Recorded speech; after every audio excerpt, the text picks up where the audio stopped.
Hello everyone. Let us continue with the topic drug induced toxicity. In today's lecture we shall consider teratogenicity.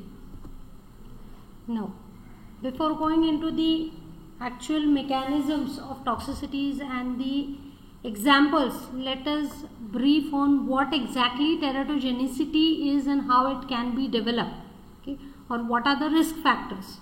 Now, coming to the definition of teratogenicity, it refers to the capacity of a drug or any substance to cause fetal abnormalities when it is administered to the pregnant mother. So, any drug or any substance which is administered to the pregnant mother, okay, during the pregnancy, if she consumes any drug or any substance, it is going to affect the fetus in certain situations when that particular substance is supposed to be teratogenic in nature.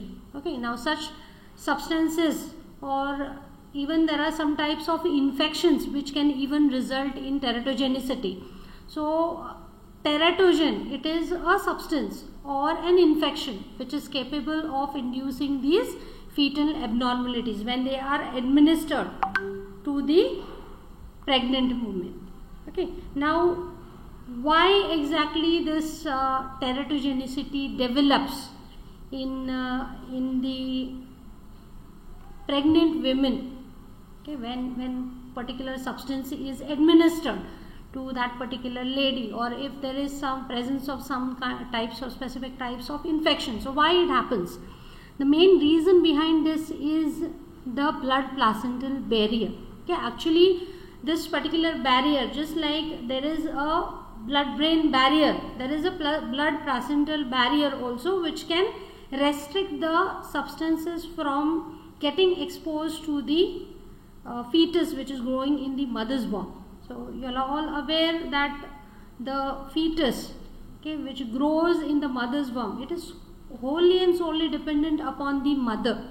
Okay, the maternal circulation will provide every possible requirement to that particular fetus which is growing in the mother's womb. Okay, now there is a barrier, blood placental barrier, which restricts the exposure of certain substances to the fetus. Okay, just like your blood-brain barrier, it is highly lipoidal in nature, right? And any substance which is administered to a particular person which is present in the systemic circulation, it cannot very easily cross the blood-brain barrier and reach the brain. Okay, but that is not the case with blood-brain barrier. Okay, it's a weak barrier. Okay, no doubt it restricts the entry of certain substances into the fetal circulation from the maternal circulation, but it does not completely restrict the entry of certain drugs from the mother into the fetal circulation. So you can say that it is a weak barrier or it is an incomplete barrier. So it cannot restrict all the drugs from getting exposed to the fetus. Okay. Now, coming to the type of malformations. Okay, so what are those types of malformations which can be produced by the teratogen? Now these types of malformations, basically it depends upon the type of drug which is administered. Okay, what drug is being administered, whether it is teratogenic or no. Okay, so that will determine whether it will produce the malformation or no, or if it produces any malformation, what is the type of malformation? That totally depends upon the type of drug which is being administered. So also it is dependent upon the stage of exposure to the teratogens. At which stage of development that fetus is getting exposed to that teratogen. So that also plays a very important role in determining what are the type of malformations which can be induced in that particular fetus. Okay, so also this fetal exposure, exposure towards the teratogen, that in turn it will depend upon the blood level of that particular teratogen. Okay, so here malformation, it depends upon the stage or the duration for which the drug is getting exposed. okay, to the fetus. Now this fetal exposure in turn will depend upon the blood levels. What are the blood levels of that teratogen, okay, or teratogenic substance, or your drug, okay? What is the blood level, or for how long that particular drug is remaining in the maternal circulation, okay? So if the blood levels of that drug are very high, so large amounts of drug, if they are administered to the pregnant lady, and if they are administered for a longer duration of time, then obviously there are more chances of the fetus getting exposed to that particular teratogenic substance, and there are more chances that the teratogenicity may be imparted in the fetus, okay? So for this reason, it is wise to avoid almost all or any kind of drug during the pregnancy, unless it is at most important, okay, or unless it is unavoidable, you can say, in certain situations, okay? So as far as possible, avoid any kind of medication during pregnancy, unless and until your gynecologist will advise you to take a particular medications. Even there are certain medications which are known to cause the teratogenicity, so it's better to avoid such kind of drug, or almost any kind of drug is supposed to be avoided during the pregnancy. Again, it will depend upon the sensitivity also, okay? In certain cases it may not develop into any malformations, or the malformations may be again reflected in the later stages also, so it's better to avoid any kind of medication during the pregnancy. Now there is a particular treatment which is given generally nowadays. Folate therapy is given during the pregnancy, okay? So if you can see the treatment line, okay, which certain medications are given during the pregnancy, that is the folate therapy. Folic acid tablets will be given to the pregnant lady. Now why this is given is because this folate therapy, it can reduce the frequency of spontaneous as well as drug induced malformation, okay, especially the neural tube defects. These can be reduced if the lady is under the folate therapy. So usually it is routine practice that folic acid tablets are being prescribed to the pregnant lady, okay? Now next particular terminology is the teratogenesis, okay? Now what is this teratogenesis? It is the production of the gross structural malformation during the fetal development, okay? So the process of development of those malformations, fetal malformations during the developmental stage, that particular phase is known as the teratogenesis, development of the malformations, okay?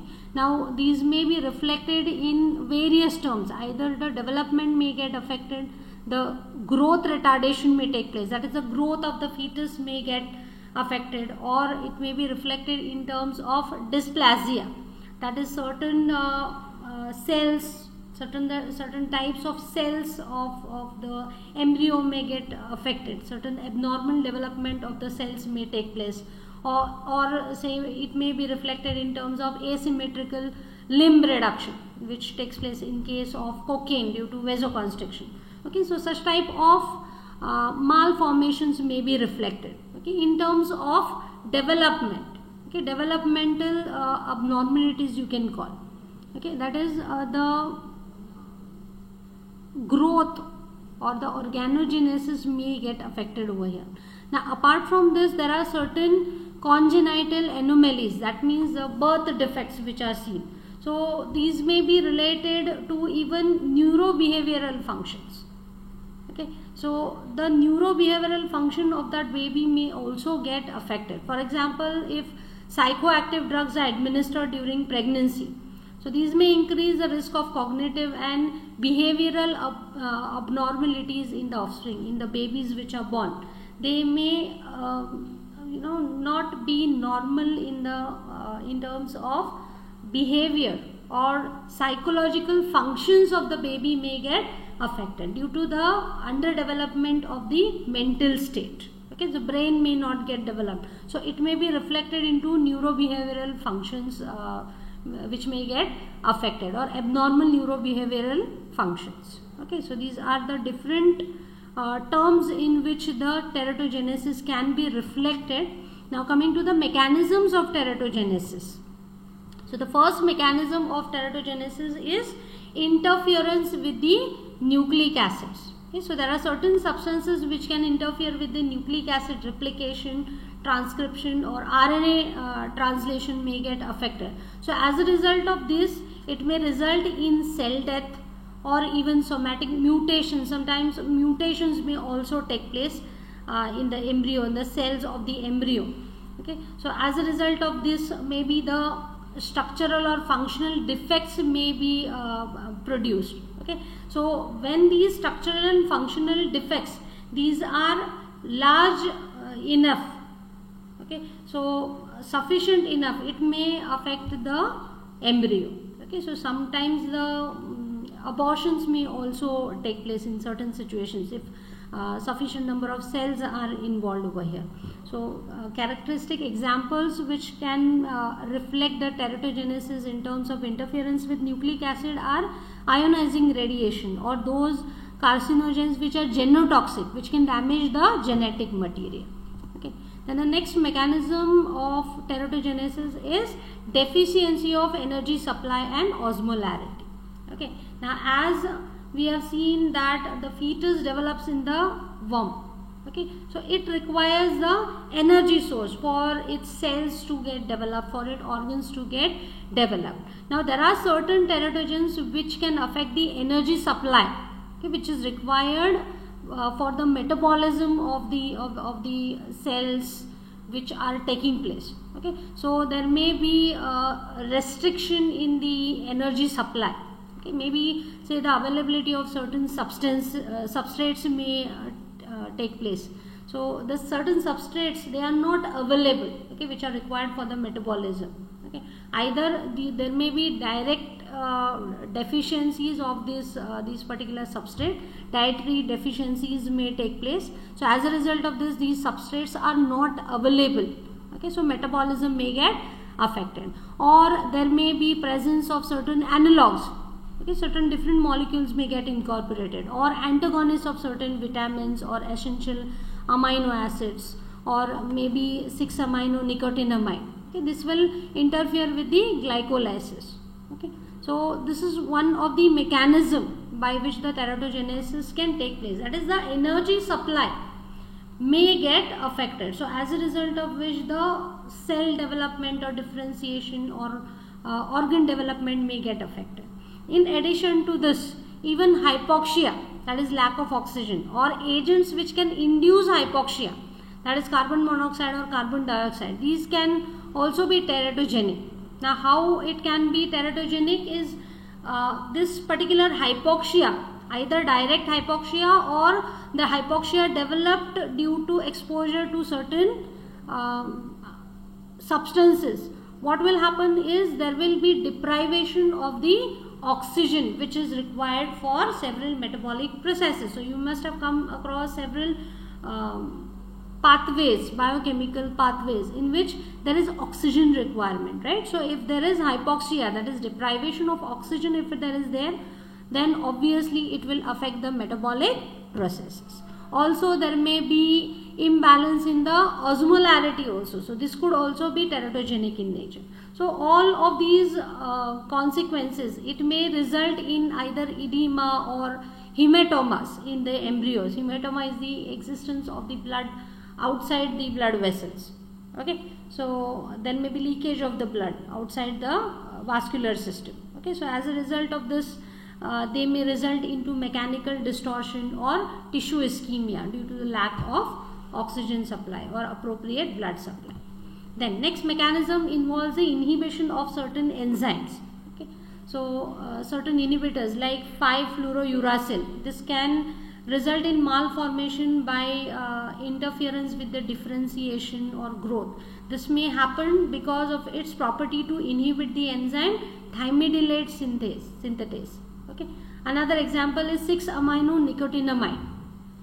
This particular substance inhibits the glucose 6-phosphate dehydrogenase. So as a result of inhibition of certain enzymes, certain metabolic enzymes, it may be responsible for teratogenesis. Next mechanism is oxidative stress. Certain teratogens, say for example phenytoin, it can undergo bioactivation and induce certain oxidative stress may be increased in the embryo, like say for example through lipid peroxidation, this may be increased. Okay, protein oxidation may be increased, or protein degradation may be enhanced, both in the maternal as well as the embryonic tissue. So due to this increase in the oxidative stress, okay, so as a result of this, reactive species may be generated and it may in turn damage the cells and the tissues. Okay, so these biochemical changes in turn will be responsible for the teratogenesis. Okay, now these are the mechanisms of teratogenesis. Now coming to the developmental stages which may get affected. Okay, so teratogenesis in terms of different developmental stages of the fetus. Okay, so as I've told earlier, okay, it is the amount of drug which is getting exposed that is important. Okay, again the duration for which the exposure to that teratogen is taking place, that is important. Okay, apart from this, the timing of the exposure, okay, at what stage of fetal development is your teratogen getting exposed, okay, that is also important. So that will also determine the type and extent of damage which can be produced. Okay, now in case of mammalian fetal development, it includes 3 phases. Okay, first one is the blastocyte formation, second one is the organogenesis, the third one is the histogenesis and maturation of the function. Okay, so these are the 3 stages. So the first stage, that is blastocyte formation, it is lasting from the day 0 to day 16 of gestation which takes place. Okay, now in this particular stage basically cell division will take place. So this is an initial stage, okay, wherein after the fertilization there is a formation of the zygote, and then again it will further divide and it will result in the formation of the embryo. Okay, so this particular cell division which takes place in the initial few days, that is first 16 days, so this is one of the phase which may get affected. Next is the organogenesis, that is from day 7 of gestation to day 60 approximately. So during this stage the cell division will take place, migration, differentiation of the cells into different types, okay, or certain damaged cells, the death may also take place of certain damaged cells also. Okay, then next stage is the histogenesis and functional maturation. So this is the stage that is lasting from day 60 of the gestation to the completion of the term, that is till the completion of the 9 months, till the entire term is completed. Okay, so here again, as the name implies, there is again further division of the cells, further development of certain organs may take place, and these systems which are getting developed, their functions are actually getting developed in this particular phase. Okay, so these are the 3 stages of fetal development which may get affected, okay, by the teratogens. So let us see what is the susceptibility and what are the types of changes or malformations which can take place when a particular stage is getting affected. So coming to the first stage, that is blastocyte formation from day 0 to day 16 of gestation. So here mainly cell division is taking place. Okay, so during this particular phase, if any teratogen is acting, it can kill the embryo. Okay, by inhibiting the cell division, it can result in the death, okay, or it can result in the abortions. Okay, but still if the embryo survives, then it can cope up with the changes. Okay, but at this particular stage itself, if the embryo is getting affected, many times the pregnancy may go unnoticed also during this particular period. Okay, maybe the lady even doesn't know. Okay, so it may go unnoticed also sometimes, okay, because it's very early stage. and the second one is organogenesis, that is from day 17 to day 60. Okay, so here drugs can cause gross malformations if they are administered during this particular stage.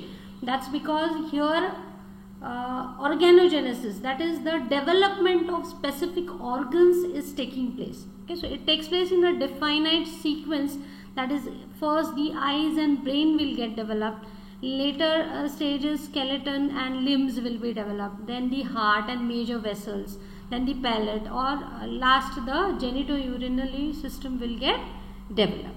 Okay, so here again during organogenesis, which particular organ or which particular system is getting affected, that will depend upon the time where it is getting exposed. Okay, whether it is getting exposed very early or in the later days, so that will depend what time it is getting exposed, that will depend which organ or which system is getting affected. Okay. Then the third stage is the histogenesis and maturation of the function, that is from day 16 till the completion of the term. Okay, so here basically the organs which are developed, so they will develop into well organized systems, their functions will get developed in this particular stage. Okay, so here a lot of metabolic changes are taking place, a lot of energy, nutrients are required during this particular stage. Okay, so it depends upon the supply of nutrients from the maternal circulation. Okay, for the histogenesis to take place, or for the maturation, functional maturation of the organs and the systems which are developed. Again, it is also regulated by a variety of hormones also. So this particular stage, it is totally dependent upon the availability of the nutrients and certain hormones. Okay, so if at this particular stage, if the teratogen is getting exposed, okay, so obviously there will be gross structural malformations due to the interference with the availability of the nutrients or the interference with the hormones. Okay, the hormonal imbalance takes place, again it can affect the fetal development, so it can affect the growth and the development of the fetus. Okay, say for example, if it is a female fetus, if it is exposed to androgens in this particular stage, okay, androgens, these are male sex hormones, right? So if it is getting exposed to the androgens, it will result in masculinization, that is the development of the male characteristics in the females. Okay, so these are some of the stages along with some of the examples how exactly it is resulting in the malformations. Now coming to the teratogens and their effects. So let us see some of the examples and how exactly or what type of effects they may show in the fetus. Okay, so now these effects which may result as a consequence of exposure to the teratogen, it may either be manifested in the form of death. Okay, so cell division may come to a halt, it may result in death. Okay, that is abortions may take place, or sometimes a type of malformations may be seen. Okay, maybe certain organs are underdeveloped or they are not developed properly. Okay, or some developmental defects are seen. In addition to this, growth retardation may take place. The fetal growth may not take place appropriately, or there may be some functional disorders. Some of the systems or some of the organs may not be appropriately developing in terms of functions. Okay, or certain other effects may be seen. Either these particular effects may be seen immediately or may even be reflected after the birth of the baby. Even after some time they may be reflected. Okay, so such type of abnormalities are known as developmental toxicity. Okay, so let us see some of the examples along with its effect. The first one is the radiation, which is used for diagnostic as well as therapeutic purposes. They may cause embryonic death or leukemia, okay, that is blood cancer, or microcephaly, that is underdevelopment of the brain size will be smaller over here, okay, or skeletal and genital anomalies may be seen. There are even certain types of infections, okay, as we have seen under the definition of teratogens. There are certain infections also which may result into teratogenesis, okay, that is some congenital anomalies may be produced by certain infections like German measles, herpes simplex, syphilis, or toxoplasmosis, okay. So the type of anomalies which are produced by such infections, these include microcephaly, glaucoma, cataract, or hemolytic anemia, okay. Next condition is the metabolic imbalance, okay. Say for example folic acid deficiency, or diabetes may be induced, or phenylketonuria, or phenylalanine metabolism may get affected, okay. So their levels may be high, okay. So this may result in spina bifida, okay. It's a type of neural tube defect. Then anencephaly is one more consequence of metabolic imbalance. Anencephaly, it is the condition wherein the baby is born with absence of some parts of the brain, or maybe some regions of the skull may also not be developed appropriately, okay. So the size of the head may be smaller than the normal child, okay. Then mental retardation may be seen, of course, because the brain is not developed properly. Then of course there are many of the drugs also which are responsible, or certain chemicals are also responsible for some developmental toxicities, okay. So let's quote some of the examples over here. Alcohol, it may result in microcephaly and mental retardation, okay, if the pregnant lady consumes alcohol. So it is avoidable, it is advisable not to drink alcohol, okay, during pregnancy. It can affect the brain, the development of the brain may get affected due to consumption of alcohol. Then androgens, okay, it may result in masculinization of the female offspring if it is a girl child, okay, so it will result in masculinization. Then cocaine, fetal loss may take place, okay, fetal death may take place, or microcephaly or neurobehavioral abnormalities may be precipitated. Then diethylstilbestrol. Now this particular hormone, okay, it is responsible for abnormalities which are seen at either immediately at birth or in the later years, okay. So at birth it may result in clitoromegaly, that is increase in the size of the clitoris if it is a female baby, okay. Then years later it may even result in adenocarcinomas of vagina and the cervix, okay. If it is a female, it may result into carcinogenesis, okay, or abnormal structural and functional disorders in the genital organs, specifically if it is a male child, okay. Then next example is diphenylhydantoin, okay, anti-epileptic drugs, okay, phenytoin. So it may result in microcephaly, mental retardation, or cleft palate, okay, that is the roof of the mouth, okay, there may be a cleft, that is there may be a gap, okay. Then methyl mercury, it may result in cerebral palsy. This is a condition wherein the child is unable to maintain the posture or may not be able to walk appropriately, okay. Then microcephaly may be seen, blindness, cerebellar hypoplasia, that is cerebellum may not be developed over here, it may be underdeveloped, it may be smaller in size. Then next example is retinoids, okay, including vitamin A. It may result in malformations of the face, limbs, then CNS, heart and skeletal system. Then one more example is thalidomide, which resulted in phocomelia, that is short or absence of the limbs. The limbs were underdeveloped, so they were very short, or sometimes the limbs were totally absent in the babies which were born. Then the next example is valproic acid. Again, it is an anti-epileptic drug. It resulted in spina bifida, okay. So this is a condition wherein the spinal cord, okay, and the vertebra, they are not developed appropriately, okay. Then these are a few of the examples. Now coming to some definite and probable human teratogens, so which were certain drugs like this thalidomide, it was withdrawn from the market. Okay, initially when it was introduced, it was marketed as a safe drug, okay, but later on, after a few years, it was found that it was causing 100% malformation in the infants. Okay, when it was exposed in first 3 to 6 weeks of gestation.